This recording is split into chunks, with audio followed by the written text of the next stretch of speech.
How do you guys like my outfit? Yeah. So when I got diagnosed with PTSD, I started wondering, how do you build stronger relationships when you're terrified to leave the house?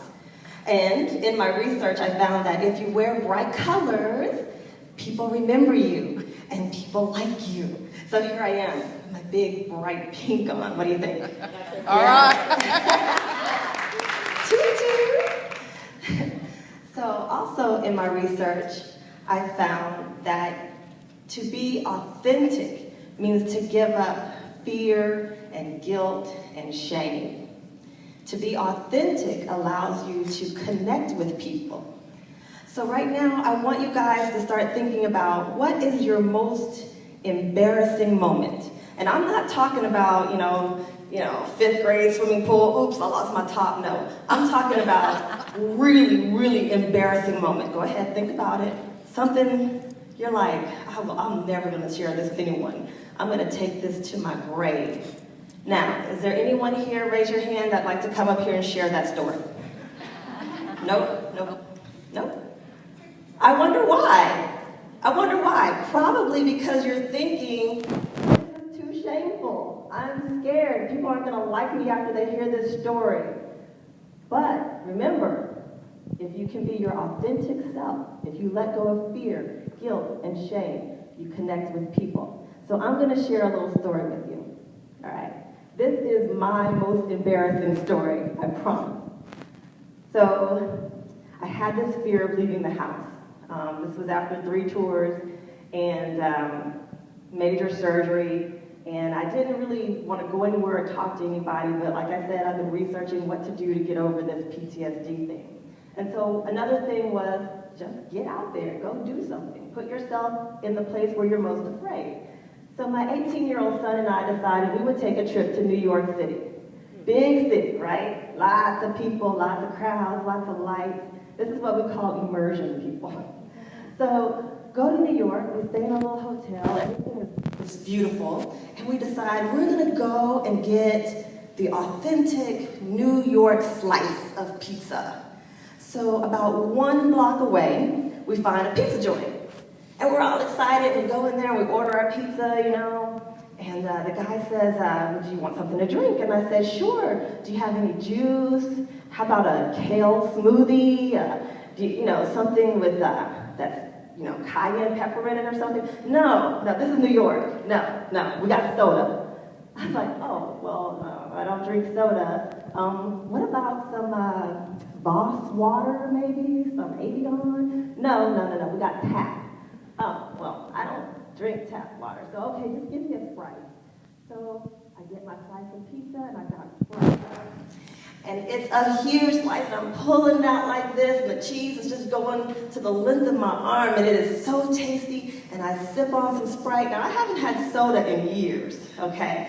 So I'm sipping that Sprite, and I'm eating that greasy cheese pizza, and all of a sudden, I'm sick. I'm real sick. And I look at my son, I'm like, I think I gotta throw up. He's like, Mom, not in the restaurant, please. So I'm like, okay, I'm trying to pull myself together. I run outside the restaurant. I'm looking for a place to just let it go without being too embarrassing, right? There's nothing. There's a trash can right on the corner. I'm grabbing the trash can, gripping it with 2 hands. I just let it go.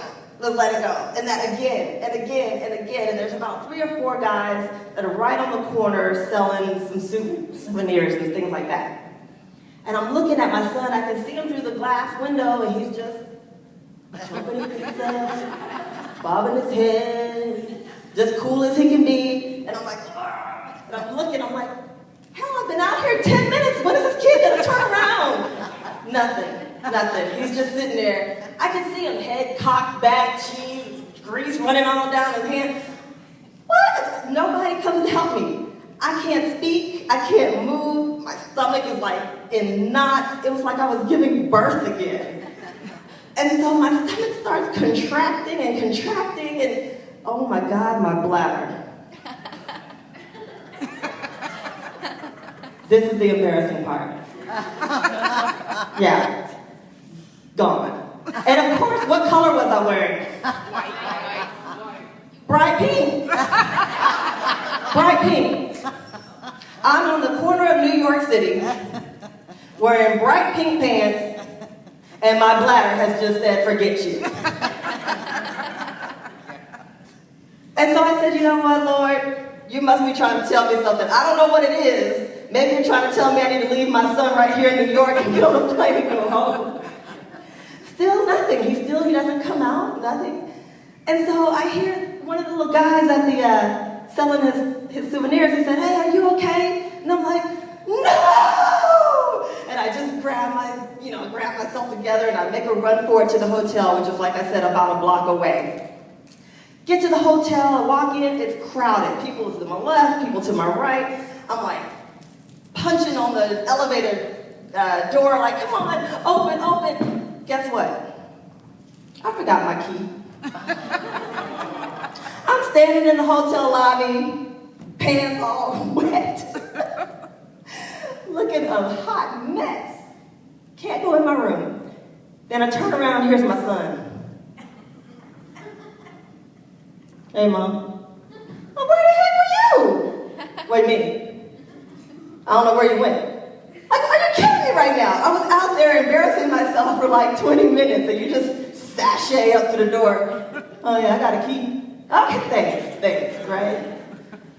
So, long story short, made up to the room, I changed, but I know I'm on somebody's YouTube video right now. I know I am. But that's my most embarrassing story. So, do we feel more connected? I'm just wondering. My research said we were going to be more connected now. So, I just want to know, okay, so I guess I'll go ahead and start. So like I said, I was diagnosed with PTSD, and after 3 tours in Iraq and an abusive marriage, I found myself in a used bookstore purchasing a $2 copy of The Poor Man's Guide to Murder. I'm not about to tell you how to kill your husband, ladies, but I do know how. So, I was kind of like Sophia in The Color Purple, like, you told Harpo to eat me. I had just had enough, right? I was done. I was gonna hurt him the way he hurt me. So I was sitting on my bed. I had read that little pamphlet cover to cover, and I came up with found this recipe for a concoction, poison, right? Now, the next day, we had a organizational day. Do you guys remember that? Anybody still have organizational day in the military? Yeah, okay, so we had organizational day. It's mandatory fun day, okay. So it's like a picnic and, sodas and that sort of thing. So I decided I was gonna make this concoction. I was going to put it in his drink, and then I was going to drive off like nothing happened. That was my plan. So I'm sitting there, and I'm kind of replaying this thing in my head over and over again. How am I going to pull this off? And someone on my TV says, I know you want to kill him. What? Who is it? Show your face. I'm looking at the TV. It's Joyce Meyer. And she says, God said, I know you want to kill him. I'm like, oh. Okay, God, I'm listening. Wide awake now. But you don't have to. You have a mission. You have a purpose. And so at that point, I decided I'm going to change me. I'm going to change my life. And I came up with 3 very, very easy steps to do that. First, you get up, then you get dressed, then you get out. Very simple, right?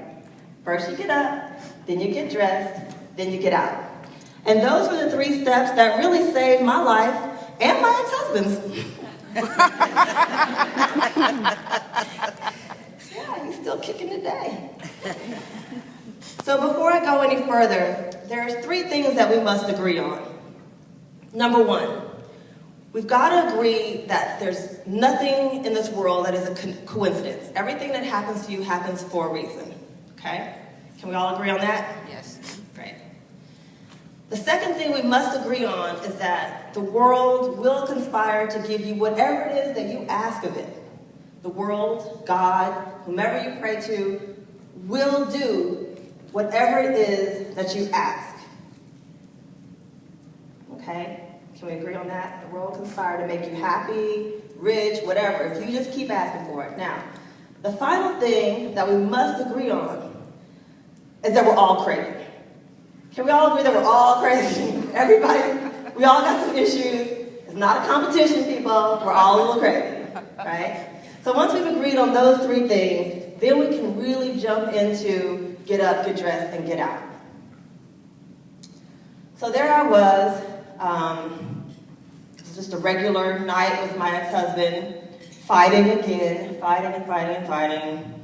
And this time I had made in my mind, yes, I'm going to leave. I'm going to throw my suitcase down on the floor. I'm going to start putting some clothes in it. And we're yelling back and forth. And my son, at the time, was 6 months old. And he's crying. He's just screaming at the top of his little baby lungs. And my ex-husband picks him up and throws him into the suitcase. Take this whiny-ass baby with you. What? That's when I found out what drive is. Motivation. So I had endured this abuse for about a year. And then when he touched my son, I was like, oh no, get the knife. Get the knife. I put that knife to his throat and I said, look here. This will be the last time you touch me or my son. One more step, and this knife will be saying hello to the back of your neck. And I was serious. So get up means find your drive, whatever motivates you. And don't wait till it's something as serious as putting a knife to someone's throat. Find your drive now. What makes you get up in the morning? Today, my drive is that I will change the life of someone with PTSD. Today, I have a drive that maybe some words that I say will reach someone and they won't feel like suicide is the only option. So every morning when I pop my eyes open at 4 a.m., I have a conversation with God. 4 a.m., I call this my error 404. Instead of page not found, it's sleep not found. I can't sleep past 4:04 a.m. It's really weird. So I have this conversation with God and I say, okay, well, what am I supposed to do today? What's my motivation, And I tell myself again. And it's really kind of interesting because I asked Miss Olson over here one day, I said, well, what's the one thing that you would tell someone like me who's trying to start up their nonprofit? And her answer was much like what I'm telling you right now, which was, ask yourself, what have you done for a service member today? Same thing. So that is my motivation, 4:04 a.m. I'm asking myself, what can I do for a woman with PTSD today? And I challenge you guys to find out what is your drive, what is your motivation. So after I had this little incident with my ex-husband and I had found my drive, the next step was to get dressed. Now, getting dressed doesn't necessarily mean putting on all your pink camo and that sort of thing. But getting dressed means that you kind of have this synthetic happiness, we'll call it. Synthetic happiness. I